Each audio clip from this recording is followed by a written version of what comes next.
올 상반기 롯데그룹이 롯데카드를 매각했습니다. MBK 파트너스와 우리은행 컨소시엄이 1조 3,800억 원에 인수를 했습니다. 롯데카드는 더 이상 롯데그룹의 계열사가 아닌 MBK 파트너스가 관리하는 기업이 되었습니다. MBK 파트너스 같은 기업을 저희는 사모펀드 운영사라고 합니다. 자비스에서는 이러한 사모펀드 운영사에 대해서 2회에 걸쳐서 이야기 나눠보도록 하겠습니다. 오늘은 첫 번째 시간으로 사모펀드 운영사가 어떻게 일을 하고 어떻게 이익을 내고 있는지 이야기 나눠보도록 하겠습니다.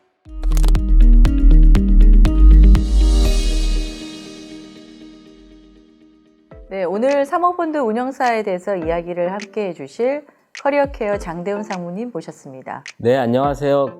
커리어케어 금융산업 전문 장대훈 상무입니다. 상무님, MBK 파트너스 같은 사모펀드 운영사, 일명 이제 PE사라고 하잖아요. 예. 이제 그 PE사들은 구체적으로 어떤 일을 하는 곳입니까? 예, 사모펀드 운영사들은 기업 M&A 시장에서 주로 저평가된 기업들을 발굴하고 그것들을 인수한 다음에 기업 가치를 최대한 끌어올려서 3년이나 5년 후에 가장 비싼 값을 주는 이제 구매자들을 찾아서 다시 되파는 일들을 하고 있습니다. 사실 우리한테는 이제 익숙치 않은 기업들이다 보니까 생소할 수 있어서 구체적으로 사모펀드 운영사가 어떤 회사가 있습니까?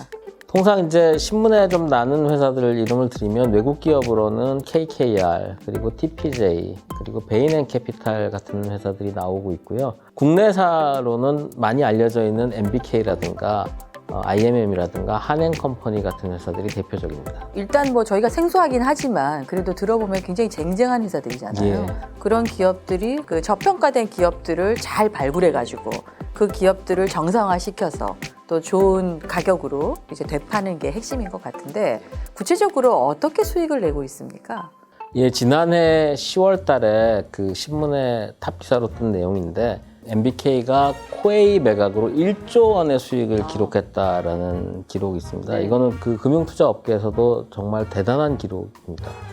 2013년도에 MBK라는 그 PEF사에서 펀드를 조성해서 코웨이 주식 30%를 웅진으로부터 1조 9천억 원 정도의 매수를 하고 기업 가치를 거의 2배 이상 끌어올린 다음에 2018년도 10월에 실질적으로 1조 6,800억 원 정도의 매각을 했습니다. 그리고 그 과정상에서 5년 동안 1조 정도의 순수익을 확보를 했습니다. 그래서 이거는 아마 국내에서도 큰 기록이 아닌가 합니다.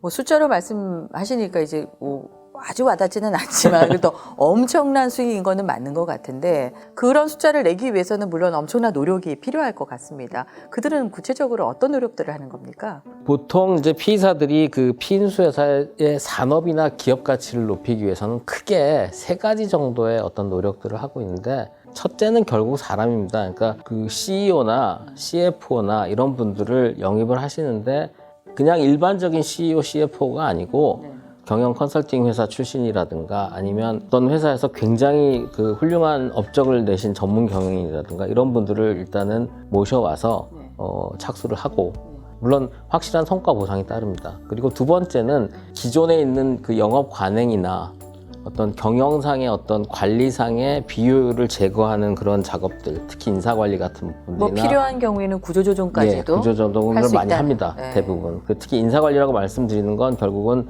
유휴 인력들 재배치라든가 결국은 이제 인력을 좀 줄인다든가 뭐 늘리기도 합니다. 그래서 뭐 그 상황에 따라 다르기 때문에 그 부분은 그렇게 보시면 되고 마지막으로는 결국은 커뮤니케이션인데요. 저희가 이제 보통 그 PE사 경영진과 그 인수한 회사의 경영진이 커뮤니케이션을 잘하는 방법인데 그게 보통 경영위원회나 그다음에 이사회 같은 것들을 통해서 신속하고 아주 정확한 의사결정들을 내리고 있습니다. 일명 우리가 얘기하는 이제 고스펙자들, 그분들이 최근 PE사로 많이 이제 옮기고 싶어하는 그런 성향들을 많이 보이고 있잖아요.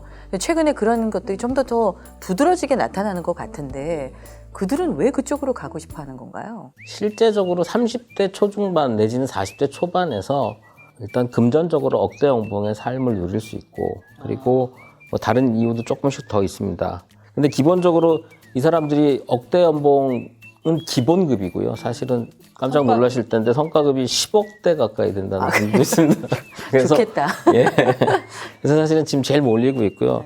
한 중견 사모펀드 회사에서 근무하고 있는 30대 중반 A 상무는 외국계 경영전략 컨설팅 회사에서 한 3년 정도 근무를 하다가 한 4, 5년 전에 국내 PF사로 옮겨서 지금 이제 상무로 일을 하고 있는데 그 연령대에서 받을 수 있는 샐러리맨 출신 중에는 거의 제일 탑이죠. 뭐 몇 퍼센트라고 얘기하기 어려울 정도의 탑이죠. 말씀하신 대로 높은 연봉을 보장되는 측면에서 PE사로 이제 옮겨가는 경우도 있겠지만은 거기에 따르는 공짜는 없잖아요. 사실은 연봉 많이 주면 일 많이 해야 되는 건 당연한데 업무 강도가 어느 정도 되는 거예요? 업무 강도가 이제 어마어마하다고 표현을 드는 어마어마하다. 게 맞는데 주간 단위로 한 100시간씩 일들 하고요. 그분들은 이제 52시간에 관련이 없는. 그렇죠. 예. 그리고 뭐 밤새는 거 기본이고 국내외 출장 그리고 뭐 12시간 스트레이트로 회의도 한다 그러시더라고요. 그래서 그럴 정도면 뭐 보통 일반인들은 사실은 쉽지는 않겠구나 하는 정도고요. 근데 대부분 이제 직전 경력들을 보면 유명한 컨설팅 회사 출신들이거나 아니면 뭐 회계사, 변호사, 그다음에 증권회사 IB 또는 펀드 매니저, 애널리스트 출신들이라서 이미 이전 직장에서도 비슷한 업무 강도들을 겪었기 때문에 충분히 감내할 수 있는 정도의 수준이라고 볼 수 있습니다. 어쨌든 뭐 업무 강도는 상당히 높다라고 예. 판단을 해야겠네요. 예. 그렇죠? 마지막 질문인데요, 상무님. 상무님이 보시기에 PE사들의 앞으로의 전망 어떻게 보시나요?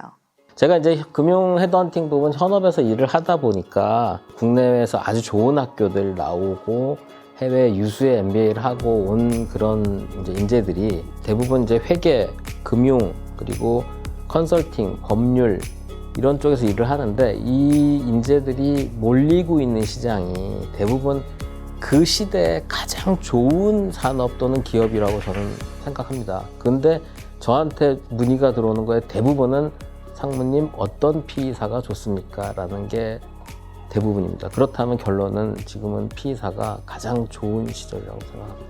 오늘 말씀 감사합니다. 오늘 자비스에서는 사모펀드 운영사가 어떤 회사이고 어떻게 이익을 내는지 알아보았습니다. 사모펀드가 가지고 있는 돈은 무려 331조 원이라고 합니다. 저평가된 기업을 사들여 비싼 값에 되팔아 엄청난 수익을 내는 이미지도 있습니다. 그러나 기업의 운영을 정상화시키고 기업의 가치를 높이는 데 역할을 하는 것은 틀림이 없는 것 같습니다.